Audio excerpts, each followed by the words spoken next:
যা পিসি তুই চলে যা, যা পিসি তুই চলে যা, যা পিসি তুই চলে যা, পালাতে হবে। তখন সন্দীপ গড়াইকে কেউ বাঁচাতে পারবে না, আমি বলে গেলাম আজকে। যারা পশ্চিমবঙ্গের মুসলিমরা আছেন তাদের জন্য বার্তা, এটা যদি অন্য কেউ বলতো, বিজেপির কোন লোক, তা আগুন লাগাতেন আপনারা। মুসলিমদের দাড়ি টুপি তাদের একটা সম্মানের বিষয়, তাদের ধর্মীয়। এই লোকটার দাড়ি টেনে দেখান না, একে দেখাতে হয়েছে। এই তৃণমূল প্রকৃত মুসলিমরা তৃণমূল কংগ্রেসকে সমর্থন করার আগে চারবার ভাবুন। মমতা আপনাদের তেজপাতার মতো ব্যবহার করছে, তরকারিতে লাগে, খাওয়া যায় না। এই অপমানটা যদি কোনো বিজেপির লোক করত, আমাদের সাম্প্রদায়িক বলতেন, আমাদের মুসলমান বিরোধী বলতেন, মুসলমানদের দিয়ে মিছিল মিটিং করাতেন। এখন কোথায় মুসলমান নেতারা? কোথায় হামিদুর রহমান চোপড়ার এমএলএ? কোথায় গোলাম রব্বানী মন্ত্রী? জানতে চাইছি কোথায়, কোন গর্তে ঢুকে আছেন? মিনাজ ভাই চাকুলিয়ার এমএলএ কোন গর্তে ঢুকে আছেন? জানতে চাইছি আপনাদের কাছে, কোন গর্তে ঢুকে আছে? কোচবিহারের জলিল ভাই কোন গর্তে ঢুকে আছেন? আমরা জানতে চাই। মমতা ব্যানার্জি বলেছেন না, হিলিয়ে দেব ভারতকে। আরে নন্দীগ্রামেই আমি হিলিয়ে দিয়েছিলাম আপনাকে। এই জনগণ এপ্রিল মাসে আপনাকে এমন হেলা হেলাবে, এমন হেলা হেলাবে, যা পিসি তুই চলে যা, যা পিসি তুই চলে যা, যা পিসি তুই চলে যা, যা পিসি তুই চলে যা, এমন হেলাবে আপনাকে বর্ডার পার করিয়ে দিবে। কাছেই রংপুর, এদিকে পঞ্চগড়, ভাগিয়ে দিবে। একটা বিধানসভা ট্রেলার দেখিয়ে দিয়ে গেল বিজেপি আজকে, এরপরে আসল সিনেমা দেখাবে, সিনেমা দেখাবে বিজেপি। আর এই যে চটি চাটা যে সমস্ত পুলিশ ট্যাক্সের টাকায় বেতন পান, আর বিজেপিকে আটকানোর জন্য এখানে অনেক চেষ্টা করেছেন। প্রথম পারমিশন আটকেছেন, পরে মিটিং এর মঞ্চ করতে দেওয়া যাবে না, ট্রাক দাঁড় করানো যাবে না, সারা দিন ধরে কত কাণ্ড করেছেন। আপনারা কি ভাবছেন পিসিআর ভাইপো থাকবে? যা পিসি তুই চলে যা, যা পিসি তুই চলে যা, যা পিসি তুই চলে যা, পালাতে হবে। তখন সন্দীপ গড়াইকে কেউ বাঁচাতে পারবে না, আমি বলে গেলাম আজকে। মমতা ব্যানার্জি বলেছেন না, হিলিয়ে দেব ভারতকে। আরে নন্দীগ্রামেই আমি হিলিয়ে দিয়েছিলাম আপনাকে। আর এই যে জনগণ দেখছেন, এই জনগণ এপ্রিল মাসে আপনাকে এমন হেলা হেলাবে, এমন হেলা হেলাবে, যা পিসি তুই চলে যা, যা পিসি তুই চলে যা, যা পিসি তুই চলে যা, যা পিসি তুই চলে যা, এমন হেলাবে আপনাকে বর্ডার পার করিয়ে দিবে। কাছেই রংপুর, এদিকে পঞ্চগড়, ভাগিয়ে দিবে। 27 বছর পরে দিল্লি বলছে মোদি, দিল্লি বলছে রাষ্ট্রবাদ। মহারাষ্ট্রে শিবাজি মহারাজের জায়গায় গেরুয়া ঝড়, হরিয়ানায় ঝড়, বিহারে ছক্কা, এরপরে পশ্চিমবঙ্গ। আমি কথা দিয়ে গেলাম আপনাদেরকে, ভোট হবে, গুন্ডাদের যেখানে রাখতে হয় রাখবো। আপনি নিশ্চিন্ত থাকুন, নিশ্চিন্ত থাকুন। জলপাইগুড়ি, আলিপুরদুয়ার, কোচবিহার ভারতীয় জনতা পার্টির দুর্বেদ্য ঘাঁটি, এখানে দুর্বৃত্তদের কোনো ঠাঁই নাই, ঠাঁই নাই, ঠাঁই নাই। 2011-তে এসে টাটাকে তাড়িয়েছে, 16-তে এসে চাকরি চুরি করেছে, 26-এ যদি আসতে পারে হিন্দু শূন্য করবে। পাশের বাংলাদেশে যেভাবে হিন্দু নির্যাতন হয়েছে, তৃণমূল যদি আবার আসে একই কাজ করবে। আমার রাষ্ট্রবাদী মুসলিমরা আছেন, মোহাম্মদ আলিদা আছেন কোচবিহারের রাজ্যের নেতা, মজদুল ভাইরা আছেন, জিজ্ঞেস করুন তো ওয়াকফ অ্যামেন্ডমেন্ট বিল নিয়ে কি হলো। বলেছিল না, বলেছিল এই মমতা ব্যানার্জি যে সমস্ত দখল করে নেবে কেন্দ্র, আর ঠেলায় না পড়লে বিড়াল গাছে উঠে না। প্রথমে গিলে ফেলেছে, বলছে 5ই ডিসেম্বরের মধ্যে রেজিস্ট্রেশন করো। একে তাড়ান, আপনাদের তেজপাতা করে রেখেছে, তরকারিতে লাগে খাওয়া যাবে না। তাড়ান। পায়খানা চুরি করেছে, শৌচালয় 100 দিনের টাকা চুরি করেছে, আবাসের ঘর চুরি করেছে, রাস্তা থেকে তোলা তুলছে। এমনকি কয়েকদিন আগে বারাসাতে মরা মানুষের চোখ চুরি করেছে। এই তৃণমূল, তৃণমূল মানে, তৃণমূল মানে, তৃণমূল মানে, তৃণমূল মানে, তৃণমূল মানে, তৃণমূল মানে। এই চোরেদের হাঁটাতে হবে। রাষ্ট্রবাদী সরকার আনুন। রাজস্থানে 25 লক্ষ টাকা পর্যন্ত চিকিৎসা ফ্রি, ভজনলাল শর্মার সরকার কথা দিয়েছিল, রেখেছে। 500 টাকার গ্যাস কথা দিয়েছিল, রেখেছে। মহিলাদের সরকারি বাসে ফ্রি কথা দিয়েছিল, রেখেছে। উড়িষ্যায় বিজেপি সরকার সুভদ্রা যোজনায় মহিলাদের বছরে এককালীন 50,000 টাকা দিবে বলেছিল, দিচ্ছে। ছত্তিশগড়ে বিজেপি সরকার 3100 টাকা কুইন্টাল ধান কিনছে। দিল্লিতে বিজেপি সরকার মহিলাদের 2,500 টাকা করে দিচ্ছে। মহারাষ্ট্রে বিজেপি সরকার মহিলাদের 2,000 টাকা করে দিচ্ছে, চাকরি দিচ্ছে। যতক্ষণ না চাকরি হচ্ছে গ্রাজুয়েটদের 6,000 টাকা বেকার ভাতা, মাধ্যমিক পাসদের 4,000 টাকা বেকার ভাতা ভারতীয় জনতা পার্টির সরকার দিচ্ছে। ভারতীয় জনতা পার্টির সরকার হরিয়ানাতে 2,100 টাকা মহিলাদের অ্যাকাউন্টে দিচ্ছে। যোগীজি বার্ধক্য ভাতা, বিধবা ভাতা, এসসি ভাতা, এসটি ভাতা, শিল্পী ভাতা 3,000 টাকা করে দিচ্ছে। যোগীজির রাজত্বে মিড ডে মিলে আপেল পাওয়া যায়, পনিরের তরকারি পাওয়া যায়, গ্লাস ভর্তি ফলের রস পাওয়া যায়, গ্লাস ভর্তি দুধ পাওয়া যায়। আমরা ভারতীয় জনতা পার্টি আপনাদের সুশাসন দেব, সুরক্ষা দেব, গুজরাটের মতো শিল্প আনবো, ফিরিয়ে আনবো টাটাকে, খুলবো চা বাগান, আপনাদের কাছ থেকে ধান কিনবো সঠিক দামে। মেকলিগঞ্জে হিমঘর হবে, চাংড়া বাঁধা সেজে উঠবে, কেন্দ্রীয় বন্দর এখানে হবে। আনুন বিজেপিকে, আনুন বিজেপিকে, আনুন বিজেপিকে।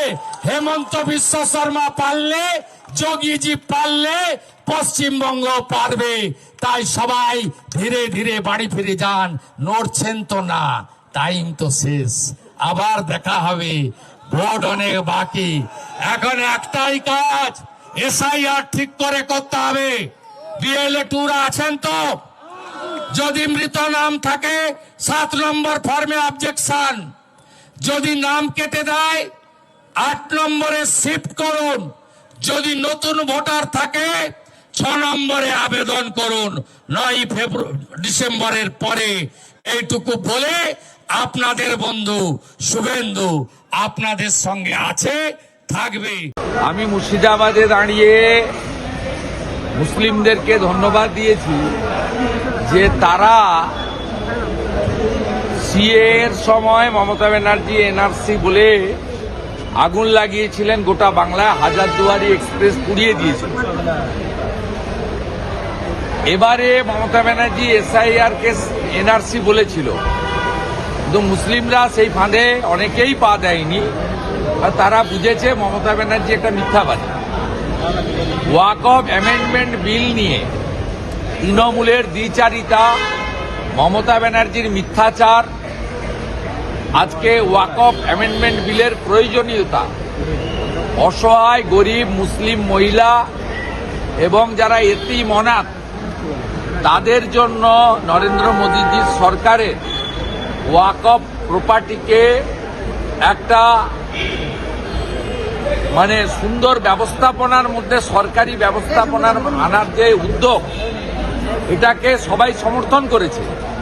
মমতা বন্দ্যোপাধ্যায় একদিকে কল্যাণ ব্যানার্জিদের দিয়ে ড্রামা নাটক করেছেন এতদিন, কখনো কাঁচের গ্লাসে হাত কেটেছে, কখনো কলকাতায় দাঁড়িয়ে বলেছে যেখানে দাঁড়িয়ে মুসলিমরা প্রার্থনা করবে সেই জায়গাটাই ওয়াকফের প্রপার্টি হয়ে যাবে। অন্যদিকে ফিরহাদ হাকিম, সিদ্দিকুল্লাহ চৌধুরী সহ তৃণমূলের মুসলমান নেতারা যারা মুসলিম কার্ড খেলে ভোটে যেতে, তারা বলেছে যে ওয়াকফ অ্যামেন্ডমেন্ট বিল এলেও পশ্চিমবঙ্গে কার্যকর করতে দেব না। মুখ্যমন্ত্রী অন রেকর্ড বিধানসভায় দাঁড়িয়ে বলেছেন যে ওয়াকফ অ্যামেন্ডমেন্ট বিল পাস হলেও বিজেপি রুল রাজ্যে কার্যকর হবে, পশ্চিমবঙ্গে কার্যকর হবে না। সেই মুখ্যমন্ত্রীর সরকার নোটিফিকেশন করে বলেছে 5ই ডিসেম্বরের মধ্যে ওয়েস্ট বেঙ্গলের ওয়াকফ প্রপার্টিকে নথিভুক্ত করতে হবে। আমি এখন সিদ্দিকুল্লাহ চৌধুরীর বক্তৃতা শুনতে চাই, এখন ফিরহাদ হাকিমের বক্তৃতা শুনতে চাই তোহা সিদ্দিকীদের বক্তৃতা, যারা বলেছিল মমতা ব্যানার্জি যতক্ষণ আছে ওয়াকফ অ্যামেন্ডমেন্ট বিল এখানে কার্যকর হবে না। আজকে স্পেশাল অবজারভার রাজ্যে আসছেন, কি আপনারা কি স্পেশাল অবজারভার সুব্রত গুপ্ত রাজ্যে আসছেন? মোস্ট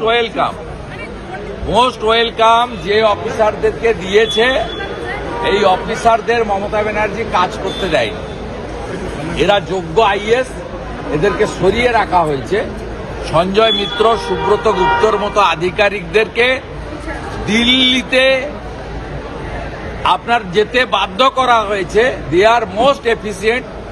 এবং যিনি বাংলা বাঙালি বলেন, তার আমলে চিফ সেক্রেটারি সুব্রত গুপ্ত বাঙালি হতে পারেন না। তার আমলে অত্রি ভট্টাচার্য আপনার হতে পারেন না।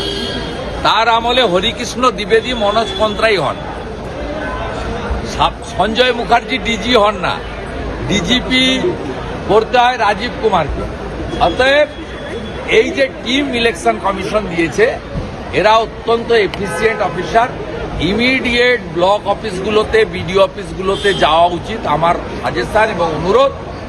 সেখানে বিএলওদের ডেকে বিডিওরা আইপ্যাককে রেখে তাদের কাছ থেকে জোর করে ওটিপি নিয়ে মৃত ভোটারের নাম তুলছে, আপনার ফেক ভোটারের নাম তুলছে, বাংলাদেশি অবৈধ অনুপ্রবেশকারী মুসলিমদের নাম রেখে দিচ্ছে।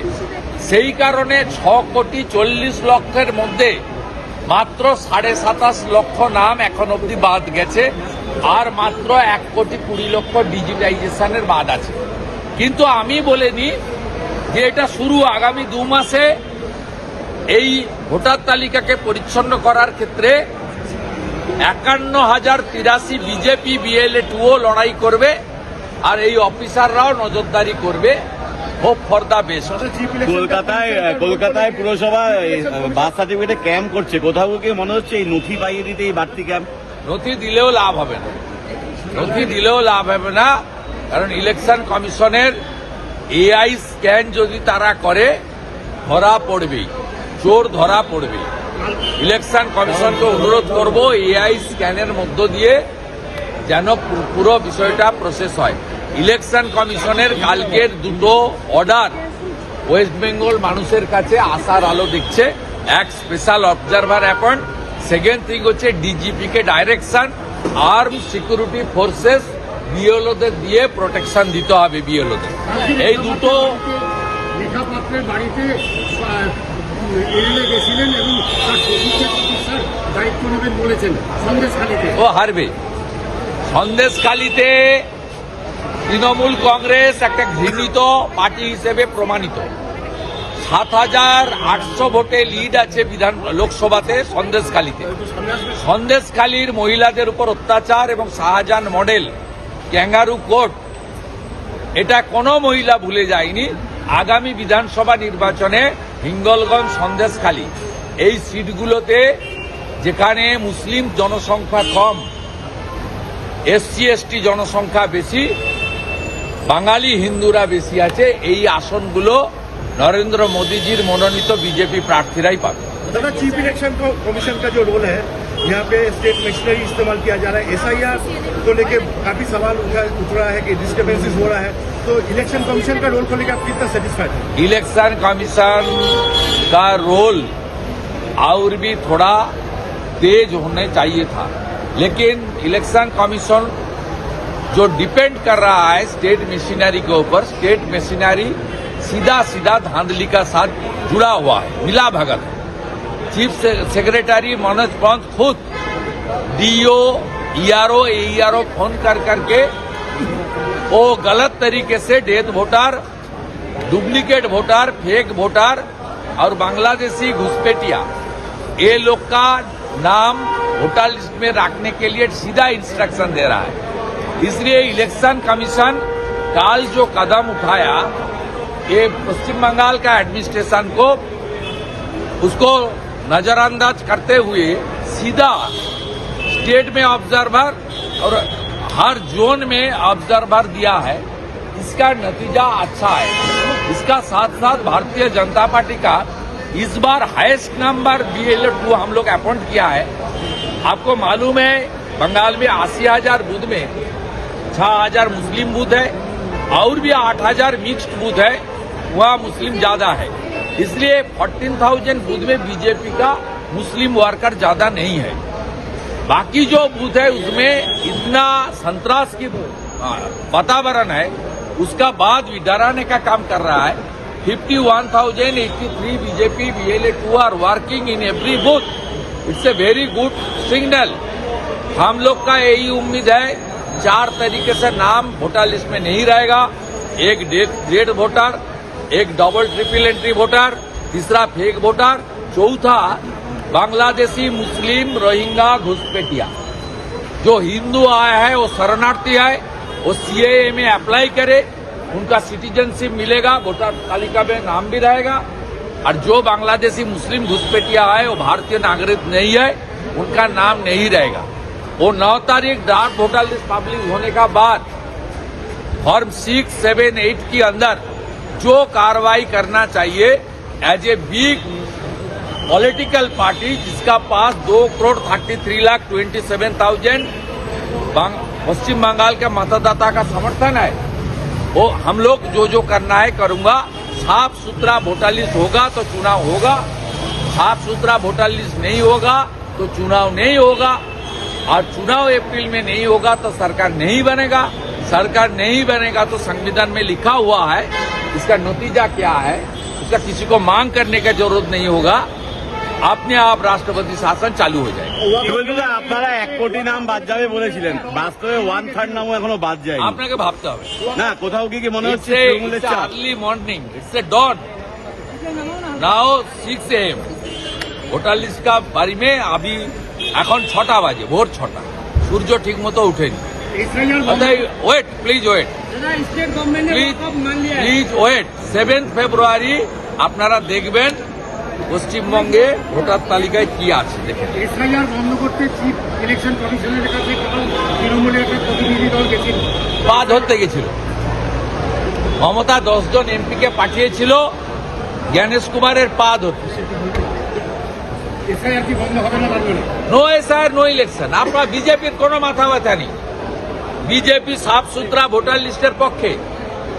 এসআইআর করতে হবে ইলেকশন কমিশনকে আর মমতাকে, নইলে 7ই ফেব্রুয়ারি ফাইনাল রোল না বেরোলে এপ্রিলে ভোট হবে না।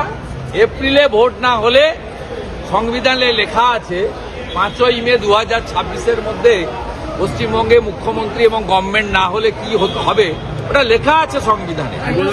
আর আমি নয়, বিজেপি রাষ্ট্রপতি শাসন আমি চাই না। আমি আমরা ভোটে হারিয়ে আমাদের MP MLA রা আছেন, লিডার আছে, আমরা ভোটে হারিয়েই আসবো। কিন্তু আপনাকে বলে দিচ্ছি, ভোটার লিস্ট না বেরোলে সঠিক সময় রাষ্ট্রপতি শাসনেই ভোটার লিস্ট হবে। মমতা বলার সভায় অধীর চৌধুরী যোগ দিতে চান কলকাতায়, যে মিছিলটা মমতা বলারা করবেন মতুয়াদের নিয়ে, তাতে অধীর চৌধুরীও যোগ দিতে চাইছেন। তৃণমূলকে জিজ্ঞেস করুন। কারণ অধীর চৌধুরী কংগ্রেস নেতা, ইন্ডি জোটে আছেন, আর মমতা বালা ঠাকুর রাজ্যসভার এমপি তৃণমূল কংগ্রেসের। এটা কংগ্রেসের এবং তৃণমূলের ব্যাপার, এর সঙ্গে বিজেপির কোনো রোল নেই। মতুয়ারা নরেন্দ্র মোদীর সঙ্গে আছে, মোদীজির সঙ্গে আছে। স্বাধীনতার পরে একমাত্র প্রধানমন্ত্রী হরিচাঁদ ঠাকুর, গুরুচাঁদ ঠাকুরের ওড়াকান্দিতে বাংলাদেশে গিয়ে প্রণাম করে এসেছে, তার নাম নরেন্দ্র মোদী। 1945 সাল থেকে পিআর ঠাকুরের যে লড়াই, নাগরিকত্ব নাগরিকত্ব নাগরিকত্ব, সেটা দিয়েছে নরেন্দ্র মোদী 2019 সালে। তাই মতুয়া, নমশূদ্র, বাংলাদেশ থেকে আসা হিন্দু শরণার্থী, তাদের কাছে ত্রাতা হচ্ছেন নরেন্দ্র মোদী। তাদেরকে অত সহজে ভাঙা যাবে না, নিশ্চিন্ত থাকুন। হরিচাঁদ ঠাকুর, গুরুচাঁদ ঠাকুরের যদি স্বপ্ন পূরণের কেউ চেষ্টা করে থাকেন, তিনি ভারতের প্রধানমন্ত্রী নরেন্দ্র মোদী। তিনি ওড়াকান্দিতে গিয়ে মাথা ঠেকিয়ে প্রণাম করে এসেছেন, যেটা স্বাধীনতার পরে কেউ করতে পারেনি। অতএব এসব বলে কোনো লাভ নেই। প্রত্যেকটা উনি চেষ্টা করছেন ভাষার নামে, জাতের নামে হিন্দুদের বিভক্ত করা। হিন্দুরা এবারে বিভক্ত হবে না। পাশেই বিহার, আমাদের বর্ডার, এখান থেকে 20 কিলোমিটার বর্ডার হচ্ছে বিহার। বিহারে যা হয়েছে, আমাদের যাদব ভাইরাও এগিয়ে এসেছে ভোট দিতে, পশ্চিমবঙ্গেও তাই হবে।